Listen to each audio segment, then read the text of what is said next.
Welcome to Let Me Fix This. Enjoy the video. You start by confirming your carrier and plan support Wi-Fi calling and that you have a current emergency address on file. This matters for 911 routing. Once done, connect to a stable Wi-Fi network with internet access and a speed test above 1 Mbps. Make sure your phone's OS and carrier settings are up to date, then restart the device. After the reboot, you're ready to open the phone settings and locate the Wi-Fi calling toggle to begin activation. Now you enable and configure Wi-Fi calling on your device. On iPhone, go to Settings, Phone, Wi-Fi calling. On Android, look under Connections or Network and Internet for Wi-Fi calling. Toggle it on, then enter or confirm your emergency address. Carriers use this for 911 dispatch. Grant any permission prompts for calling and contacts so calls display correctly.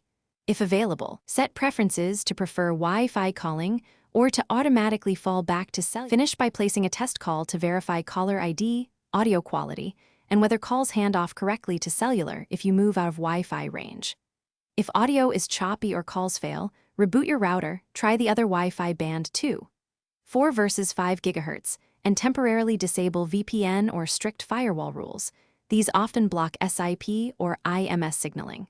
If problems persist, contact your carrier and provide call times, error messages, and device model so they can check provisioning and network logs.